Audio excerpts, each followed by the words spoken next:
ಆತ್ಮೀಯ H16 news ಅರ್ಥಾತ್ ಸಿದ್ದರಾಮಯ್ಯ ಸ್ವಾಗತ. ನಾನು ನಿಮ್ಮ MI ಅಥವಾ ಮಲ್ಲಪ್ಪ ಜೋತಾವರ. ಅದು ಬೇರೆ. ನಮ್ಮ DK ಸರ್ಕಾರ ಆಡಳಿತಕ್ಕೆ ಬಂದಾಗಿನಿಂದ ಸ್ವಯಂ ಕೃತ ಅಪರಾಧಗಳಿಂದ ಒಂದಿಷ್ಟು ಪ್ರಾಬ್ಲಮ್ಗಳನ್ನು ಇವತ್ತು ಎದುರಿಸ್ತಾ ಇದೆ. ಅದರಲ್ಲೂ ಮುಖ್ಯವಾಗಿ ಬಿಡದಿ. ಆರಂಭದಲ್ಲಿ ನಾವು ಈ ವಿಷಯ ಚರ್ಚೆ ಮಾಡಿ ಹೇಳಿದ್ವಿ. ಬಿಡದಿಗೆ ಯಾಕೆ ಹಾಕಿದ್ರು ಬಿಟ್ಟು ಬಿಡದೆ ಇವರು DKC ಅವರು? ಯಾಕೆ ಇಲ್ಲಿವರೆಗೆ ಯಾವ CMಗಳಿಂದನೂ ಇದು ಸಾಧ್ಯ ಆಗಿರಲಿಲ್ಲ. ಸ್ವತಃ ಕುಮಾರಸ್ವಾಮಿಗಾಗಿಲ್ಲ, ನಂತರ ಬಂದ BJP ಮುಖ್ಯಮಂತ್ರಿಗಾಗಿಲ್ಲ, ಸ್ವತಃ ಸಿದ್ದರಾಮಯ್ಯರಿಗಾಗಿಲ್ಲ. ಇವ್ರು ಯಾಕಪ್ಪ ಅದಕ್ಕೆ ಹಾಕಿದರು? ಇರ್ಬೋದು ಆಸೆ, ದುಡ್ಡು ಹೆಚ್ಚು ಬರ್ತದೆ ಮುಖ್ಯಮಂತ್ರಿ. ಬಟ್ ಈ ಒಂದು ಜೇನು ಹುಟ್ಟಿ ಕೈ ಹಾಕಿ ಜೇನು ಹುಳುಗಳಿಂದ ಕಳಿಸ್ಕೊಳ್ಳೋಂಥ ಅವಶ್ಯಕತೆ ಇತ್ತ ಅಂತ ಇವತ್ತು ನೋಡ್ರಿ. ಪಾದಯಾತ್ರೆ ಮಾಡ್ತಾ ಇದ್ದಾರೆ ನಿಖಿಲ್ ಕುಮಾರಸ್ವಾಮಿಗಳು ಅದಕ್ಕೆ ಬೆಂಬಲದಾರ. ಅದ್ರ ಜೊತೆಗೆ ಅವ್ರದ್ದು BJP ಮತ್ತು JDS ಒಂದು ಜಂಟಿ ಸಮಿತಿ ಮಾಡ್ಕೊಂಡಿದ್ದಾರೆ 10 ಜನ ಸದಸ್ಯರಾಗಿ. ಇವುಗಳೆಲ್ಲ ಗಮನಿಸಿದಾಗ ಇವೆಲ್ಲ ನೋಡಿದಾಗ ಬಿಡದಿ ಆಗಿರ್ಬೋದು. ಈಗ ಎರಡನೇದಾಗೆ ಈ ಹಂಚಿಕೆಯಲ್ಲಿ ಅದು ಮಂತ್ರಿಗಿರಿ ಮಾಡುವಲ್ಲೇ ನಿಜವಾಗಿ ಈಗ ಅದು ಅವಶ್ಯಕತೆ ಇರಲ್ಲ. ತಮಗೆ ಬೇಕಾದಂತಹ ಜನರಿಗೆ ಸಚಿವರನ್ನೇ ಮಾಡೋದು DKC ಅವರಿಗೆ ಭಾಳ ಕಷ್ಟ ಸಾಧ್ಯ ಇತ್ತು. ಯಾಕಂದರೆ ಸಿದ್ದರಾಮಯ್ಯರಲ್ಲಿ ನಿವೃತ್ತಿ ಆಗಿಲ್ಲ.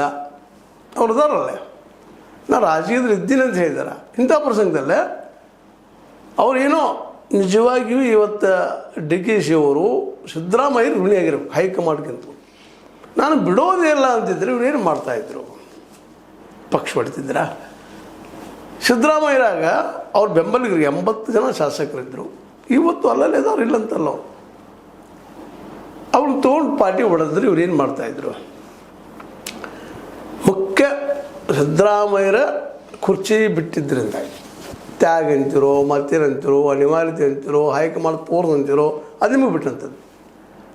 ಇವರು CM ಅವರು ಇವತ್ತು ಅವ್ರು ಹೇಳಿದಂತಹ ವ್ಯಕ್ತಿಗಳ ಜೊತೆ ತಮ್ಮನ್ನು ಒಂದು 2-3 ಜನರನ್ನು ಸಚಿವಗಿರಿಗೆ ಏರಿಸಿಕೊಂಡು ತಮ್ಮ ಪ್ರಬಲ ಪ್ರತಿಸ್ಪರ್ಧಿ ಯಾರಿದೆ ಅವ್ರಿಗೆ ಗೊತ್ತದ, ಅವ್ರನ್ನ ಬದಿಗೆ ಸರಿಸುವಂಥ ಕೆಲಸ ಮಾಡಿದರೆ ಜಾಣರಾಗ್ತಾಯಿದ್ರು.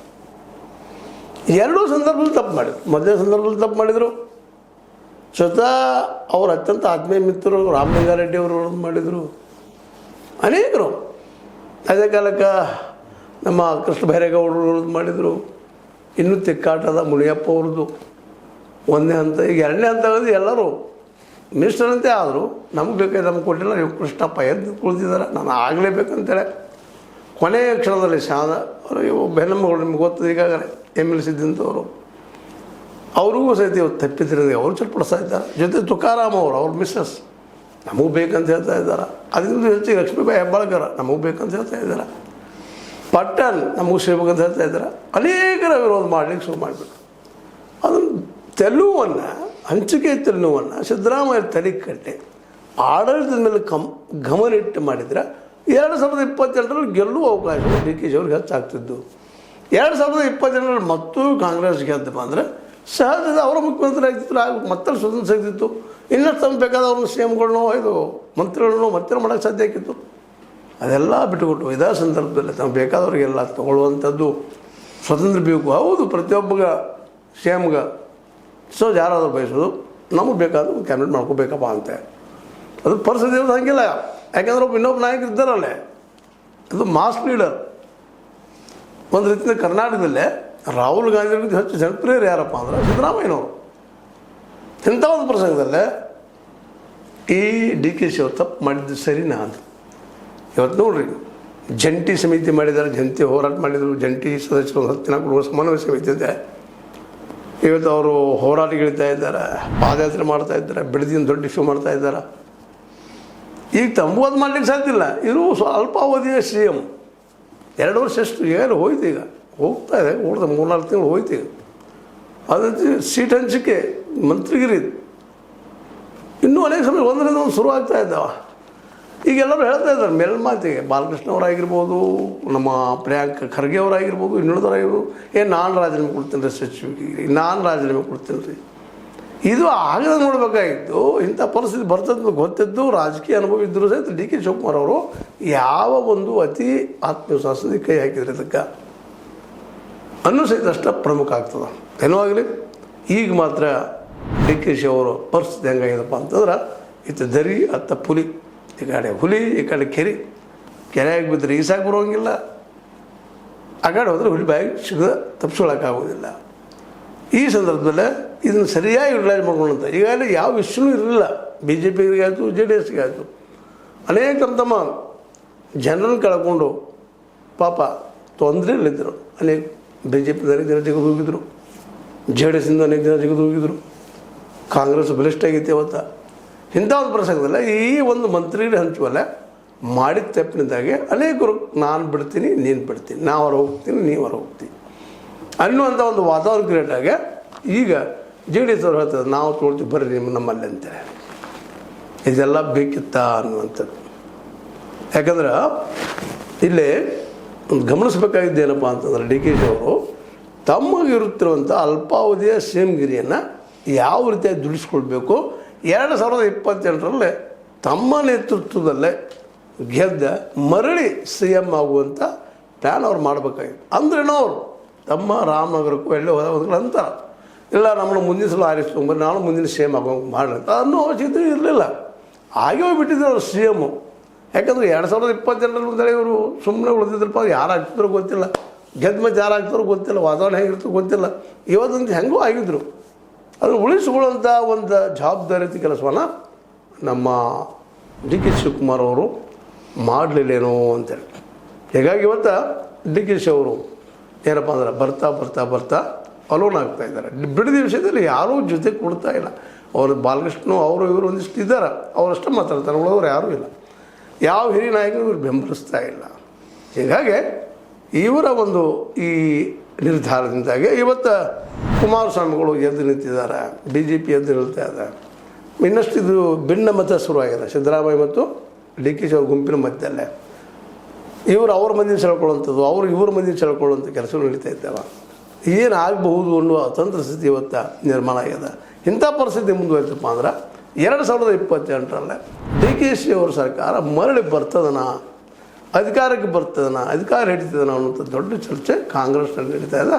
ಇದರ ಸದುಪಯೋಗ ಪಡ್ಕೊಳ್ಳೋ ಇವತ್ತು ಮೈ ಜಾಡಿಸಿಕೊಂಡು ನಮ್ಮ ಕುಮಾರಸ್ವಾಮಿಗಳು, ಆರ್ ಅಶೋಕ್ ಅವರು, ಅದೇ ಕಾಲಕ್ಕೆ ಬಿ ಜೆ ಪಿ ಇನ್ನೂ ಅನೇಕ ನಾಯಕರು ಕೂಡ್ಕೊಂಡು ಇದನ್ನು ದೊಡ್ಡ ಇಶ್ಯೂ ಮಾಡ್ತಾ ಇದ್ದಾರೆ. ಪಾದಯಾತ್ರೆ ಮಾಡಿ ಬಿಡದಿಯಲ್ಲೇ ಅದೇ ಕಾಲಕ್ಕೆ ಇನ್ನುಳಿದ ವಿಷಯಗಳನ್ನ ತೆಗೆದುಕೊಂಡ ಅದರಲ್ಲೂ ಸಿದ್ದರಾಮಯ್ಯರ ಮತ್ತು ಇವ್ರ ಮಧ್ಯಲ್ಲಿದ್ದಂಥ ಭಿನ್ನಾಭಿಪ್ರಾಯವನ್ನು ಸದುಪಡಿಸಿಕೊಂಡು ಈ ಜೆ ಡಿ ಎಸ್ ಮತ್ತು ಬಿ ಜೆ ಪಿ ಸಮನ್ವಯ ಸಮಿತಿ ಮಾಡಿಕೊಂಡು ಅದ್ರ 10 ಸದಸ್ಯರಿದ್ದಾರೆ ಮಾಡಿಕೊಂಡು ಮುಂದಿನ ಚುನಾವಣೆಗೆ ಗೆದ್ದು ನಿಲ್ತಾ ಇದ್ದಾರೆ. ಇವೆಲ್ಲ ಡೆವಲಪ್ಮೆಂಟ್ ಕಾರ್ಯಕರ್ತರು ಯಾರಪ್ಪ ಅಂದ್ರೆ ಡಿ ಕೆ ಶಿ ಅವರು. ಸಿಂಪಲ್ ಇತ್ತು. ಹೇಗೋ ಅವ್ರು ಸೇಮ್ ಗಿರಿಗೆ ಬಿಟ್ಟುಕೊಟ್ಟಿದ್ರು. ಅವರು ಜನರನ್ನು ಮಿನಿಸ್ಟರ್ ಹೆಚ್ಚಿಗೆ ಮಾಡಿ ಒಂದಿಬ್ಬರು ನಮ್ಮ ತಮ್ಮವ್ರನ್ನ ಕಡಿಮೆ ಮಾಡಿಕೊಂಡು ಜಾಣತನದಿಂದ ದಾಟಿದ್ರೆ ಇವತ್ತಿನ ಈ ಪರಿಸ್ಥಿತಿ ಬರ್ತಿರಲ್ಲ. ಬಿಡದಿಗೆ ಕೈ ಹಾಕೋದು ಪೂರ್ವದಲ್ಲ 10 ಹರಸಲು ಯೋಚನೆ ಮಾಡಿ ಇನ್ನುಳಿದ ದೀರ್ಘಕಾಲೀನ ಸೇಮ್ ಆದಂಥ ಸಿದ್ದರಾಮಯ್ಯರಿಂದ ಸಾಧ್ಯ ಆಗಿಲ್ಲ, ಇನ್ನುಳಿದ ಸೇಮ್ಗಳಿಂದ ಸಾಧ್ಯ ಆಗಿಲ್ಲ. ಬಿಡದಿ ವಿಷಯ ಸ್ವತಃ ಕುಮಾರಸ್ವಾಮಿಗಳಿಂದನೂ ಆಗಿಲ್ಲ. ಅವ್ರು ಯಾರಿಂದೂ ಆಗಲಾರ್ದ ನನ್ನಿಂದ ಆಗ್ತದಪ್ಪ ವಿದಿನ್ 2 ಇಯರ್ಸ್ ಆಗೋದು ಹಗಲ್ಗನಸಂತ ಇಷ್ಟು ಮಾತ್ರ ಹೇಳ್ಬೋದಾಗಿದೆ. ಹೀಗಾಗಿ ನಮ್ಮ ವೈರಿಗಳ ಹಿಂಡನ್ನು ತಾವು ಕಟ್ಕೊಂಡ್ರು, ಜೊತೆಗೆ ಸಿದ್ದರಾಮಯ್ಯರ ವಿಶ್ವಾಸವನ್ನು ಕಳೆದುಕೊಂಡ್ರು ಅನ್ನುವಂಥ ಮಾತುಗಳು ಕೇಳಿ ಬರ್ತಾ ಇದ್ದಾವೆ. ಯಾಕೆಂದರೆ ಸತೀಶ್ರಿಂದ ದೂರ ಆಗಿದ್ದರು ಸಿದ್ದರಾಮಯ್ಯನವರು, ಪೂರ್ತಿಯಾಗಿ ಸಿದ್ದರಾಮಯ್ಯನವರು ಡಿ ಕೆ ಶಿ ಅವರು ಬೆನ್ನಿಗೆ ಬಂದು ನಿಂತಿದ್ದರು. ಇಂಥ ಪ್ರಸಂಗದಲ್ಲೇ ಡಿ ಕೆ ಶಿ ಅವರು ಸಿದ್ದರಾಮಯ್ಯರಿಂದ ದೂರ ಆಗುವಂಥ ಹುಚ್ಚುತನ ಸಾಹಸ ಮಾಡಿದ್ದು ಅಥವಾ ಅವ್ರ ವಿರುದ್ಧವಾಗಿ ಕೆಲವೊಂದು ನಿರ್ಧಾರಗಳು ತೆಗೆದುಕೊಂಡಿದ್ದು ಕಾಂಗ್ರೆಸ್ಸಿಗೂ ಬೆಟ್ಟ, ಸ್ವತಃ ಡಿ ಕೆ ಶಿ ಅವರಿಗೂ ಮುಂದಿನ ಸಿ ಎಮ್ 2028ರಲ್ಲಿ ಇವರೇ ಅನ್ನುವಂಥ ಮಾತು ಇವತ್ತು ನಿಧಾನಕ್ಕೆ ಅಲ್ಲಾಡ್ತಾ ಇದೆ. ನಿಮಗೇನು ಅನ್ನಿಸ್ತದೆ? ನಾನು ಹೇಳಿದ್ದು ಸರಿ ಅನಿಸೋದು ತಪ್ಪು ಅನಿಸೋದು? ಸರಿ ತಪ್ಪನ್ನು ನೋಡ್ತಾಯಿರಿ, ಲೈಕ್ ಮಾಡ್ತಾಯಿದ್ರಿ, ಶೇರ್ ಮಾಡ್ತಾಯಿರಿ ಅಂತ ಹೇಳ್ತಾ H16 ನ್ಯೂಸ್ ಅರ್ಥಾತ್ ಸೀತಾರಾಮ ಸತ್ಯ ಕೈಗೊಂಡು ಬಂದರು. ಆತ್ಮೀಯ ಸಾರ್ವಜನಿಕರಲ್ಲಿ H16 ಅರ್ಥಾತ್ ಸೀತಾರಾಮದಿಂದ ಒಂದು ಮನವಿ.